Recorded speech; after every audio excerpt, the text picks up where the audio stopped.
moraingy kilalaon'ny malagasy fahiny ikatrohana vehivavy ankehitriny. Vidin'ny lavanilina mitotongana ray euro na manodidina ny 5,000 ariary ny 1 kilao. Toekarena sarotra ny iarenana raha mbola ny fanafarana no mendanja.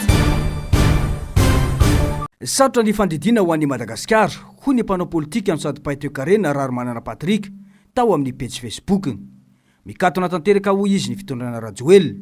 Tsy manana vahaolana intsony ny fitondrana Rajoelina ka niasa soa fanampena maso toy ny fijarana vola, vary, menaka, riz cantonais sisa no ataony. Mikatona na mialaina avokoa ireo orinasa vaventy malagasy toy ny Jirama, Air Madagascar, Sekren. Tsy misy asa famokarana, tsy misy politika fampitomboana arikarena, ny asa fitrandrahana arinambony, ambanin'ny tany, andranomasina, saika lasany vahiny ny akamarony. Ankoatran'ny ampimamba ataon'ireo mpandrarà akaiky ny fitondrana, ho ihany ty mpamakafaka raharam-pirenena. Iditra 20 taona amin'ny 2024, fepotona farany itondrany Rajoelina. Ny fotoana itondrany anisan'ny lava indrindra mita amin'ny fitondrana Amiral Didier Ratsiraka, izay nolazainy fa fitaratra ho azy. Mety ho alaim-panahy anova lalam-pandrenana ny tenany, ahafahany hiditra amina fepotom-piasana na mandat fahatelo hoy Patrick Raromanana. Ho indraindrainy eo ny fametrahana fitsinjaram-pahefana izay betsaka no mangetaheta izany ho fampandrosoana ifotony eny hatramin'ny fidirana amin'ny federalisme ho hiatrany ny faneho-kevitry ity mpanao politika ity. Saritsariny hatrany anefa izany hoy izy fa hogejainy samy irery foana ny fanapahana ny 5,000 ny fampiasam-bolam-panjakana sy ny fanendrena ireo mpitondra sy ny manam-pahefana rehetra, ny solombavam-bahoaka, ny sénateur, ny gouvernemanta, ny gouvernora, ny ben'ny tanàna, ny sefokotany, ny seni, ny HCC, ny fitsarana rehetra, ny tafika, ny polisy, ny zandary, ny folo alinda rehetra, ny faditseranana, ny seranatsambo sy ny seranam-piaramanidina, ny hôpitaly rehetra, ireo université sy sekoly rehetra. 2024 anefa ny rindrina farany iantsonany satria ifanehitra amin'ny varavaramby mihidy izy manomboka eo. Tsy misy filoam-pirenena aty Afrika na vitana andingana ny fanovana lalam-pandrenana ny dirana fotoam-piasana fahatelo izany ary tsisy malagasy anaiky izany intsony ho hiatrany ny fanazavany. Iala voalohany ireo mpandrarà ka hitady lalana andosirana, ireo mpiray antoko tsisy atoko tena ka ho vaky ny ady ao an-trano amin'ny samizeo ihany. Raha sanatria ka korontana no ialana eo dia maro ireo mpitondra no tsy ho afabela. Sanatria mety na tsy ela ny lalam-pandrenana itondrana any amin'ny Repoblika Fahadimy ametrana tena fahefana ifotony isamparitra ka lalam-pandrenana roa no isafidianana toy ny hoe fanjakana tokana fa manaja ny fitsinjaram-pahefana na hoe état unitaire décentralisé sy ny fédéralisme. Apetraka anatin'ny lalam-pandrenana ny tovana na annexe constitutionnel ny momba ny lalam-piarina ara-piarahamonina ny zotra itondrana ao anatin'ny 30 ka hatramin'ny 50 taona ho avy ka tsy maintsy tanterahana izay filoha ifandimby ka izy ihany no amaritra ny fomba anatanterahana azy izay vitany iray toy izany mpitondra manaraka. Apetraka ny famaritana sy ny fandanjana ka isy noty sy maro-drefy andrefesana ny asa vita ka izay latsaky ny 5,700 ny notiny dia tsy mahazo milatsaka intsony na miala amin'ny toerany avetrany aoriny irotona itondrany ho hiatrany Patrick Raromanana. No mafisy ny ty mpanao politika ety hatrany tao anatin'ny faneho-keviny io fa nanana fanantenana ny vahoaka tamin'ny taona 2024 ka nanohana ny etsika notariny Andry Rajoelina. Tsy nahatrela nefa fa sosoa voatapo-drano ny olona kivy ary disy fanantenana satria tsy niala tamin'ilay fanao maka fahefana amin'ny kery sy ramandrika na raina fifidianana feno osoka amin'ny kirana amin'ny fahefana. Namarana ny faneho-kevitra ny hoe mipetraka ny safidy eo no isokatra ny varavarana ho an'ny filoha ankehitriny fa tsy terena koa izy ivoaka amin'ny varavarambe raha isafidy idona amin'ny rindrina amin'ny taona 2024 na mety ho alohan'izay. Marary ny toekarenan'i Madagasikara raha ny tarehimarika mivoaka no jerena. Zato sy 5,7 taona no fantatra fa varina farana sy navoaka ho anina teto amintsika ny volana janoary lasa teo araka ny tatsitry ny fahadiseranana na ny DGD. Nisy fiakarany 5,700 faigny telo amby 100 izany raha oharina tamin'ny piena be ny fidiram-bola avy any ivelany izay mahatonga le déficit commercial zay izy io dia fampitahana eo amin'ny resaka famonjanan'entana sy ny fanafaran'entana. Ny zava-misy teo amin'ny tsena iraisam-pirenena tamin'ny taona lasa iny dia nidina daholo ny fanondrana ny valeur zany raha tsorina ny valeur zay exportation natao Madagasikara zay teo ny resaka ny kely cobalt nidina ny vidin'izay a teo koa ny filan'ny tsena koa ny ena de ny ena antony ray zay antony faharoa ihany koa ny vidy lavany zay tena fanondra Madagasikara ihany koa tena natonga ilay déficit commercial de ny ena be ihany koa ny vidiny clan zay lavany zay raha oharina tamin'ny taona lasa na de tsara aza ny famokarana eo ihany koa anisany teo hoe mazay ny resaka fanondranana entana zay fa anisany tena antony mampatonga an'le déficit commercial ihany koa de le resaka fanafarantsika entana fitombony lay fanafarana entana zay raha zohina ny eto Madagasikara de ny any amin'ny fitopolo isanjato ny 5.7 zay vokatra ampiasaintsika amin'ny fiainana andavanandro zay de saika entana farana avokoa ka mampatonga an'izay resaka déficit commercial izay. Mena ny vola vahiny mihodina eto amintsika noho ny fanafarana entana be loatra tsy mifandanja amin'ny vola vahiny mivoaka ny vola vahiny miditra amin'ny alalan'ireo vokatra fanondrana izay mena koa ny vidiny ho iatrana ny fanazavana tompony antoka voalohany amin'izany ny politika amin'ny ankapobeny fanjakana ho iatrana ny fanehoan-kevitra. Tsy ampintsony zany lay vola vahiny zay hoentin'i Madagasikara mividy entana miantsena ny ivelany ary anisany ihany koa zay mampisitotongana ny ariary amin'izao fotoana izao. Ny déficit commercial ny impact ny mola efa izao erahantsika malala zao hoe ny ariary amin'izao tsika miresaka zao de efa miantsitotongana ary efa mitsitotongana tanteraka zay miteraka an'izay fiakarany vidim-piainana zay tompony antoka tanteraka zany amin'ny zay déficit zay ny resaka politika amin'ny ankapobeny ny fanjakana ny politique monétaire hoenty Madagasikara ny politika hoentina hitantanana ny vola sy ny amoronona vola dia mbola tsy mazava anisany tena hoe vahaolana amin'ity déficit commercial ty de tsy ny famokarana anatiny zay ihany raha mbola toe-karena zany ka tsy mamevana zay resaka production locale zay fa mbola miantehatra amin'izay fanofarana entana zay de anisany mahatonga an'izay déficit zay ary vao mainka ampitsitotongana an'le zanabola sy ny ampitombony zanabola ny taux directeur ny banque centrale ary ihany koa ampitsitotongana an'ilay vola eto an-toerana. Ampitombony olana efa misy ny viakinan-dohantsika amin'ny fanafarana entana alivelany ho iatrany ity mpandinika toe-karena ity tsy maintsy ny famokarana anatiny no tokony amafisina raha te anarana toe-karena saingy mbola atao manjavona nefa izany raha ny politika ataon'ny fanjakana amin'izao ho iatrany ity mpandinika toe-karena ity. Sehatra iray azona volan-jato ny tapitrisa euro ny fandranana lavanilina ho an'ny eto Madagasikara. Taorian'ny fiakarany vidiny teo anelanelany 5.420 dia ny ena be tato ato ny vidiny lavanilina eo amin'ny tsena iray isam-pirenena. Maro amin'ireo fianakaviana miankina amin'ny fambolena lavanilina no sahirana mafy ankehitriny. Ny faritra avaratra atsinanan'i Madagasikara toy ny faritra Sava no misy ny riry mivohitry ny lavanilina maneran-tany izay mamokatra ny 3/4 ny lavanilina ampiasaina eran'izao tontolo izao. Saingy taorian'ny fidangany vidiny teo anelanelany taona 2014 sy 2020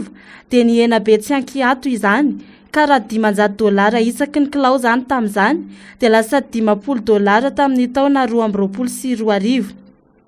Simba ny asa fivelomana noho ny fiainany vidiny lavanilina raha ny fitarainan'ireo mpamboly.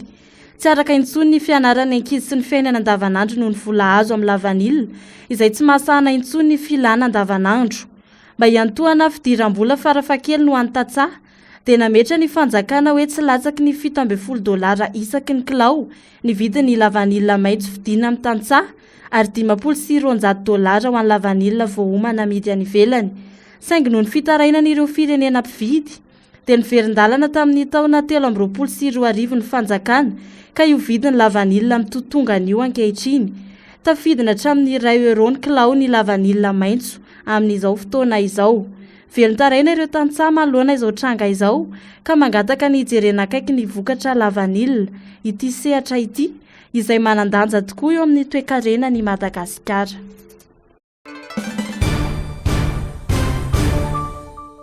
Misy karazan-droa ny fanapoizinana ara-tsakafo ny mpitsabo. Misy ny atao hoe intoxication alimentaire, azo avy amin'ny alalan'ny sakafo nohanina, ary misy ihany koa ny hoe toxi-infection alimentaire collective, izay mahazo ny olona maro azo amin'ny alalan'ny otrikaretina toy ny mikroba, ny bakteria, virus mifindra amin'ny rivotra iainana ka mipetraka amin'ny sakafo hohanina.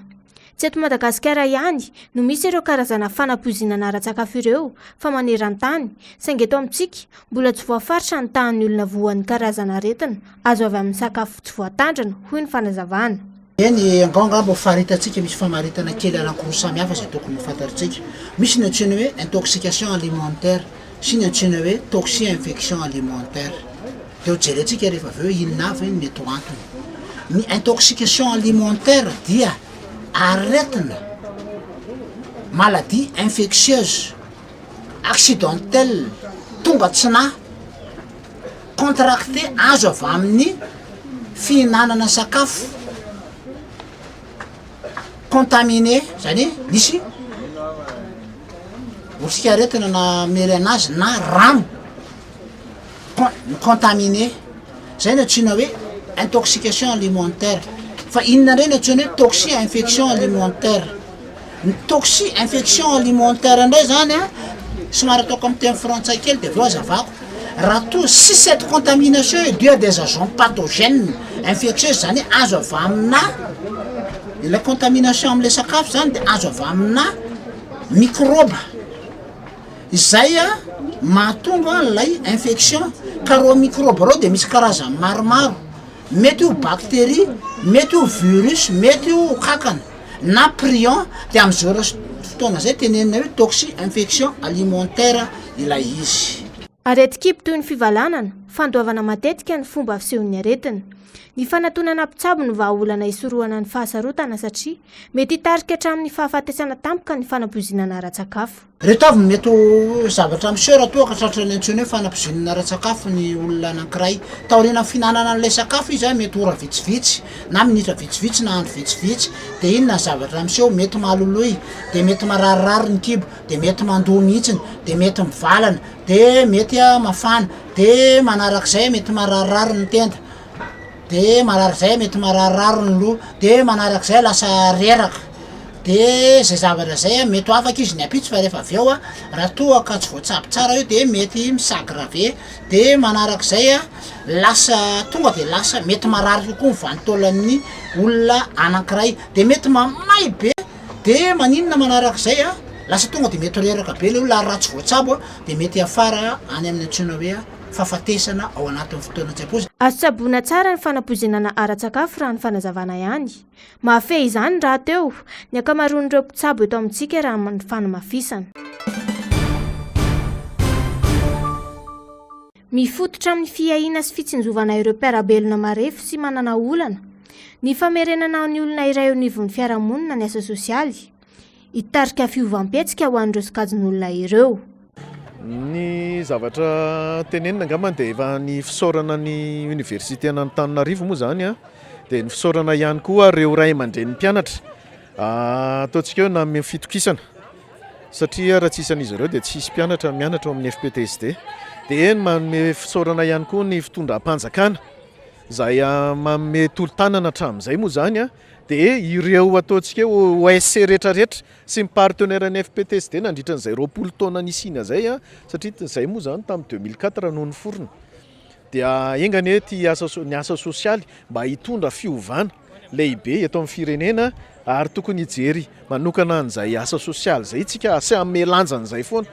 Zany dia miara-miasa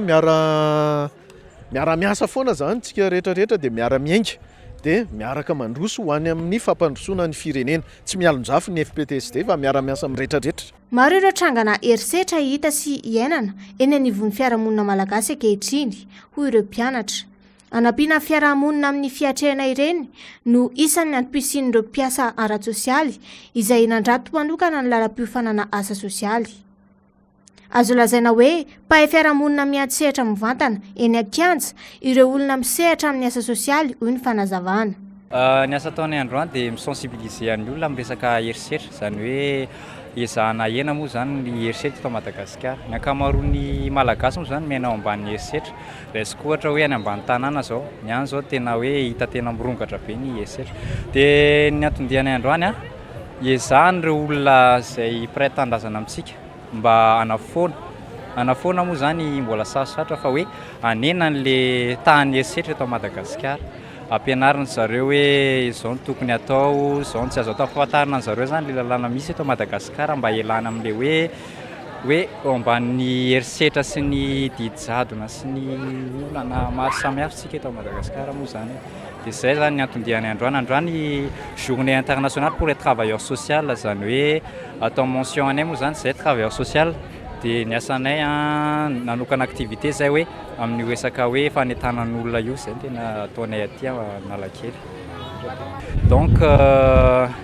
nisafidy naka an'ity filière ty satria za te hanampy amin'ny fiarahamonina ny tena marina te anova ny fomba fijery malagasy moa zany indrindrandrindra satria ny ankamaroan'ny firenena mandroso dia misy travailleur social daholo dia izay zany tiako atao eto amin'ity mention FPTS aloha erisetra dia karazana erisetra moa zany teneko voalohany satria erisetra ny atao androany ao ny erisetra rabatana zay hiaran'ny zaza tsy ampy-taona erisetra ra-tsaina vao teo namaky gazety dia mivoaka tao hoe hatramin'ny 7-10 taona ka hatramin'ny 30 taonany niara-zay foana izy dia ao koa ny erisetra rehetra ra-tsaina ara-batana ara-panahy dia ao koa ny maneran-kolaka dia izay zany fa isan'ny nanaovako le sosiolojia koa tsapaka hoe manana andraikitra mba hampijoro an'ity firenena ty azo lazaina hoe sosiologue izy nefa tsy sosiologue ihany koa sosiologue anina zany izy sosiologue sur terrain satria ny sosiologue théorie azy maro karazana ny asa sosialy ary arakaraka ny lalam-piofanana izany eo ireo antsoina hoe éducateur spécialisé ny assistant au service social ny socio-organisateur sy ny agent de développement lalam-piofanana iray ny asa sosialy zany ny travail social moa zany dia misy ataontsika hoe spécialisation maromaro zany ao anatin'izay travail social zay raha ny an'ny FPTS dia manokana dia manana miditra ato aminay aloha zany ianao dia manana bac toute série confondue dia aorinan'ny telo taona ianao dia manao ny soutenance de mémoire de licence dia misy karazana ataontsika hoe diplôme anankitelo zany ao anatin'izay diplôme de licence zay dia ny éducateur spécialisé assistant service social ary ny socio-organisateur et agent de développement aorinan'izay dia manana mbola afaka manohy fianarana indray ianao aminay zany ny mpianatra sy ny tanora zany dia misy indray ny master en politique sociale et développement mandritra ny 2 taona ny fianarana dia avy eo misy ny soutenance de mémoire indray moa zany dia ny spécialisation anankitelo no ao amin'izay master en politique sociale et développement zay voalohany politique sociale et territoriale faharoa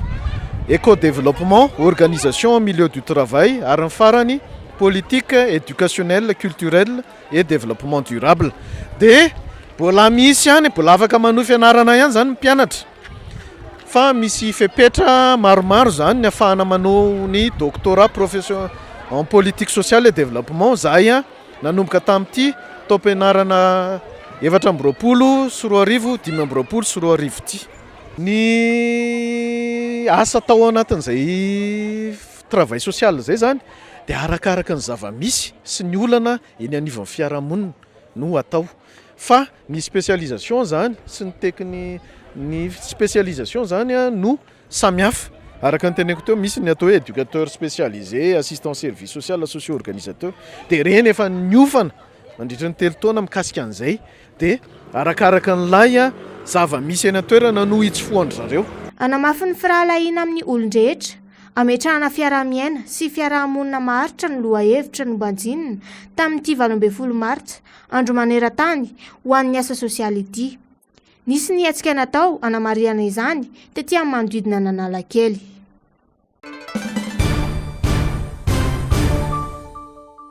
akanjo lambahoany sakafo masaka ireo no fanampinana tolotry ny fikambanana ireo vehivavy silamo eto Madagasikara ho an'ireo olona misy 500 eto amin'ny commune Ampitatafika asa sosialy mifandraika amin'ny volany Ramadany raha ny fanazavany tsy volany fiekekeloka fotsiny ihany ny volany Ramadany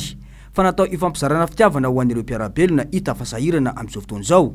hoy ny volany fikambanana silamo eto Madagasikara izay tonga niatrika ny fizarana ireto fanampiana ho an'ireo mponina eto angodina pitatafika ireto. Tima zany vola masina voatokana finoana fototra ao anatin'ny filoana silamo ny voana Ramadan satria io anisany natokana hoe fifampizarana amin'ny asa fahasoavana mba ahafahana mitady ny tombotsoa hoentina amin'ny andro farany ka io zany voadidy ao anatin'ny boky masina ny Islam. Antom-pisena fikambanana ny fifampizarana sy ny fanoanana toy izao hoy ny bentanàna eto amin'ny kompinina ny pitatafika nanamafy ny tenany fa fakantahaka ho an'ireo fikambanana rehetra ny fihetsika toy izao. Tsara ihany koa raha mba alaitsika kristianina tahaka izao satria ny fety lehibe ho antsika kristianina dia ny Paka, ny fitsanganan'i Jesoa Kristy tamin'ny maty dia mba irariana koa raha irariana mba hanao hetsika ara-tsosialy mivatana ohatran'izao ataon'iretsika alatsika musulmana rehetra zao itsika kristianina samy manana ny kitapom-bola ny tsirairay avy fa mahay makasitraka ny vahoaka amin'ny akapobeany na kely na be no omena azy. Tsy asiana fanavahana ny fitrahana fanampiana ho an'ireo olona monina ao amin'ny komina pitatafika izany hoe ireo mponina ao amin'ireo fokotany 13 mandrafitra ny komina dia hotetezina amin'izao asa sosialy izao avokoa hatramin'ny 17 ny volana marsa ity. Tao anatin'ny fanentanana dia ny hoe mba ho an'ilay olona tena sahirana fa raha ohatra nefa misy olona tonga ankoatran'izay dia tsy miferana satria tsika moa eto Madagasikara amin'ny akapobeany dia efa sahirana avokoa fa tsy navahana ihany koa amin'ny resaka hoe loko politika ary tsy navahana ihany koa hoe vavy sa lahy fa tena makambana ary hatramin'ny ankizy ary omena ihany koa tsisy fanavahana ara-tsaranga, tsisy fanavahana ara-poko, tsisy fanavahana ara-pinoana fa tena rehefa olombelona no men'Andriamanitra aina dia afaka mandray daholo ka tafiditra anatin'ilay isa 500. Tsy mijana ny fizarana ny sabotsy sy ny alahady raha ny fanazavana hatrany. Karazana kilalao fataon'ny lehilahy antsonako hoe jaokondry fahiny ny moraingy atotondry malagasy izy io ny mpahay tantara itiliana ny fahatanjahany lehilahy anabeazana ny olona anana hery. Fahiny ny folakandro ny andro tsena no ilalaovana ny moraingy. Ankehitriny kosa lasa taranjam-panatanjahantena tsy mifidy andro ikatrohana azy ny moraingy. Misy karazany telo ny moraingy eto Madagasikara: ny bango, ny totory ary ny moraingy watsa. Manana ny fitsipika manokana mifehy azy ny moraingy, tsy mitovy amin'ny atotondry hafa misy maneran-tany izy. Ny faritra avaratra toa ny Sofiasy dia nany tena milalao ny moraingy ho iatrany ny fanamafisana. Le mpitsara le atsotsika hoe arbitre zany, ino no mampifanaraka an'zareo, inona ny karazana moraingy ataonareo, ino le moraingy zany le hoe style zany le hoe inona le karazana. Misy ny atao hoe bango, ny bango zany dia rehefa famely vovoly anankiray indray mandeha miditra ihany dia mijanona le io zany tsy tonga dia miady zany fa miezaka mifampikendry mety elaela mihitsy iny mety minitra ray minitra roa zay vao miditra amizay dia raha misy anankiray vo zany eo amin'ny tareny na ohatra zany tonga dia mijanona le any tonga dia resy zany ianao dia tsy mahazo mamerina miady tsony fa amin'ny herinandro indray zay ianao vao afaka manao fiantsina manaraka raha ohatra ka mbola tea merinady amin'iny olona iny zany ianao tsy eo satria raha vao miady eo anao dia atezerana ny dikan'izay ianao tsy mahazo tezy rehefa manao satria zay le makilalao azy zany. Dia misy indray ny karazany faharoa atao hoe dodory. Ny atao hoe dodory indray zany iny tsy misy mifampisakana, tsisy mifanohana zany fa tonga dia mifampitilitra totondro tsy mijanona dia zay voany voa fa le mpitsara zany no manajanona azy hoe tsy mety tsony nitoizan'ilay lalao. Zay zany ny karazany faharoa zay. Ny karazany fahatelo moa dia tsony hoe moraingoatsa. Ny moraingoatsa indray faritra Nosy ny tena manao azy, Nosy Belleville zany. Ny azy indray mazo mampiasa tongotra. Dia manakaikaiky azy le boxe thaïlandais, mampiasa coup de genou izy zany sady mandeha zany ny tongotra mandeha ny kio mandeha ny anna afaka mampiasa ny rehetrarehetra mampiasa style be dia be zany mpanao moraingoatsa any amin'ny faritra Nosy Be sy Dego zany manao an'io dia ny endry zareo iny indray zany tsy mandeha azy amin'izao fa misy mozika salegy mandeha be zany miaraka amin'iny zay le hoe watsawaatsa mantsy fandiza. Tsy atotondry fotsiny ihany kilalao fotsiny ny moraingy fa fitezana ny lehilahy ahery sy anomanana ny sainy hiatrika ny fiainana amin'ny ankapobeny. Ny kolotsain'ny moraingy zany dia fitezana ny lehilahy mba lehilahy mahery afaka miatrika amin'ny fiainana satria sedra be le eo a de iny zany fomba anankiray isedrany a ny heriny hoe afaka miatrika fiainana ve sa tsy afaka fa lizy koa zany eo anatin'izay le fiverimberenana manao am'rainy koa de lasa fanomanana ny saina hiatrika amin'ny fiainana amin'ny akapobe ny misitsy zany a ho an'ny lehilahy hoe masaka tokantrano ve maveloma de manjanaka ve ohatrohatran'izay zay dolo zany ny any ambadika iny le fampiseho kery iny a ary amin'ny fotoana io aloha amin'iny le vetivety iny fotsiny fideranako iny amin'ny vehivavy hoe za tokony hotiavana fa manana ny hery rehetra zany tena lehilahy zany izy amin'izay fotoan'izay a de ohatrohatr'izay izy amin'ny akapobe raha fitinina zany no morengy de fitaizana ny lehilahy fiderana amin'ny vehivavy hoe manana ny hery rehetra hiatrehana fiainana kolotsaina malagasy arantsika malagasy ireriany ny morengy ho ity pahay tantara ity azo everina ny tondrazany amin'ny lalao iraisam-pirenena toy ny lalao olimpika mivoatra ihany koa ny morengy satria tsy natao ho an'ny lehilahy irery-ntsony izany ankehitriny fa efa misy vehivavy mpikatroka morengy ho iatrany ny fanazavana misy mpanao moraingy zay a Michel le Dragon izy moa métis vazaha izy de efa nentiny teto Antananarivo fa nentiny tao Antsamanitra izy io a mitondra an'le hoe darafify zay izy jokondro matanjaka be tany ambanja de netsonana Antananarivo izy ny afaka ifanandrina tamin'io a tao Antsamanitra de efa nitondra an'io koa izy tany La Réunion fa tany Maurice a fa tsy fantatro hoe natraizakatraiza le nitondra anazy fa io Michel le Dragon io zany a nefa nieritreritra an'izay hoe ho aparitaka ho taranja anankiray ifaninanana amina eran'ny tany zany io amina reny hoe jeux olympique reny ohatrohatran'izany zany le izy fa ohatrany tsy nandeha lavitra loatra aloha izy atreto ny 9 aprily avy izao de isy ny lalao morengy iarivo izay atao amin'ny kianja amin'ny tafiny Mahamasina fianakaviana protestanta vavolomen'ny Kristy no aloha hevitra novela belary ny rakotona valona maoly mpitandrina ao amin'ny efitsika ema Ambohidately teto amin'ny fiangonana Luterana tompo-fanantenana 7 hektara Omaly konferansy nitondrana afatra ho an'ny fianakaviana kristiana rehetra tena fiovantsaina fa tsy fiorinam-piangonana fotsiny ihany no ateraka ny fototra telo iorinan'ny finoana kristianina dia ny soratra masina irery ihany na ny sola scriptura ny fahasoavana irery ihany na ny sola gracia ary Jesosy irery ihany na ny sola fide toetsaina ny protestantisme fa tsy hoe fombafomba mpivavahana fotsiny ihany ho iatrany ny fanazavana nandritra ny fampianarana ny fomba fiasa sy ny fanatanterana zavatra ary ny fotokevitra ijoroany dia tokony ampiavaka ny protestanta ho iatrany ny fanamafisam-panazavana natao anova zavatra ny fianakaviana kristianina fa tsy natao hovain-javatra hoy ny mpitandrina rakotona valona maoly tsy hoe fianakaviana kristianina manaiky arany zava-misy fotsiny tsy zay fa fianakaviana manaiky anova ny zava-misy ny protestanta satria protestanta tsy materialista zany hoe ny protestanta tsy hoe baikony ny zava-misy tsy miankina amin'ny zava-misy ny finoany fa miankina amin'Andriamanitra no zany de nitoetsainy de zao izy natao anova zavatra fa tsy hovainy ny zavatra akory ny famolavolany ny protestanta ny ankohonana zany na ny fomba fitondra ny fiaina tokantranony de zao fianakaviana zatra challenge zatra défi zatra fanamby tsy matahotra miatrika ny hoavy tsy kivy mibanjina ny hoavy hoe ny apitsy ve dia afinaritra sao araha zao mipety poa efa 10 sy 3 arivo inona tsony tsy efa voanjobory areo 10 sy 2 arivo karoty zao voatrinona ny kilao de efa nama mivity ngamba ny anareo ankizy ao arinao a ngamba marina mafy tsy paty salonina sisa atao entrée amin'ny mariage fa de ngamba tsy velomatra eo zany hoe roulade de jambon zany amin'ny andronareo tsy hitanareo tsoka amin'izany ton zany fa dia pirina maina sisa ny atao sakafo tsy hoe olona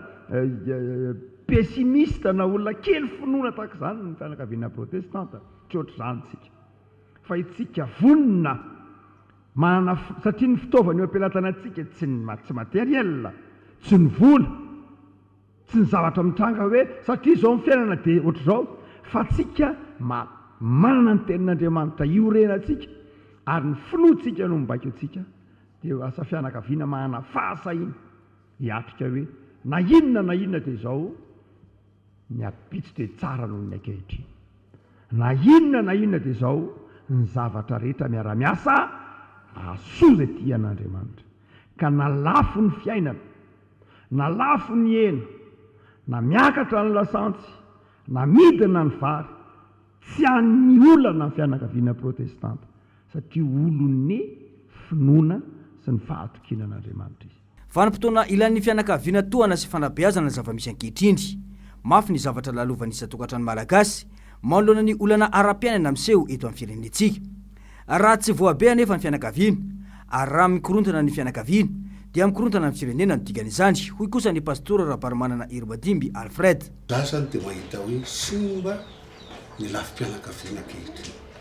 Ilay tontolo nankohonana ankehitriny ao amin'ilay fifandraisan'ny vady ray sy zanaka,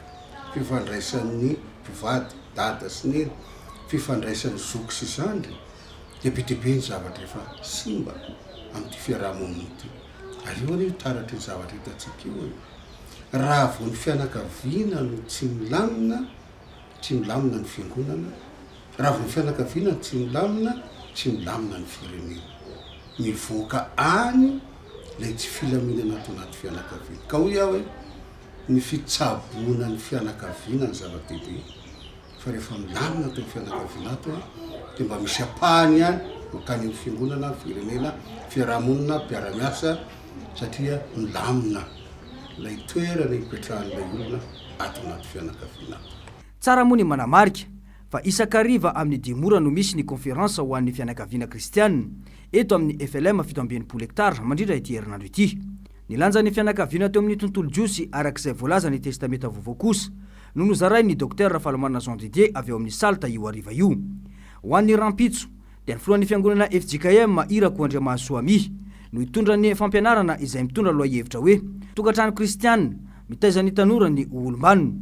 Ny fianakaviana mifampitantana makany amin'ny fahombiazana kosa no loha-hevitra ho voaboasan'ny filohan'ny FLM ny Dr Kotzavdeni ny alakamisy ho avy izao, ary ny fianakaviana sy ny fiatrehana ara-pananahana no ifampizarany Dr Monpère Randriamiartso Germain Thierry, filohan'ny Brofoy be ny FFKM ny zoma ho avy izao.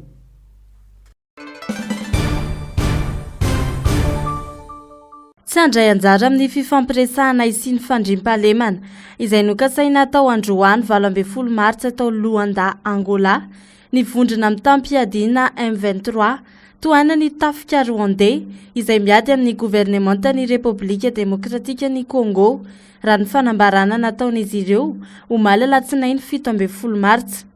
Raha ny fanazavana, niala tamin'ny fifanantonana ny M23 no nisazy napetraky ny vondrona Europeanina tamin'ireo mpitarika ara-politikan'izy ireo. Nisazy ny fandimby napetraka tamin'ireo mpikambana ato aminay. Anisan'izany, ireo nolazaina alina mialoha ny fifampiresahana dia misoroka ny fandrosoana ho amin'ny filaminana rehetra, hoy ny M23. Nanambara izy ireo fa ny fandraisan'ireo androm-panjakana hafa anjara amin'ny ady toy ny vondrona Europeanina dia hanimba ny ezaka amin'ny fametrahana ny fandriam-pahalemana izay tokony tanteraka teo amin'ny adiny roa-tonta. Etsy ankilany anefa, tsy nanisy olana tamin'ny fifampiresahana ny avy eo amin'ny Repoblika Demokratika Congo. Raha ny loharanom-baovao hatrany, vao maika ampitombo ny fandravaravan'ny mpioko M23 ny tanàna ao Bukavu sy Goma, tanàna ao antsinana ny RDC, izao fialany M23 amin'ny fifampiresahana izao.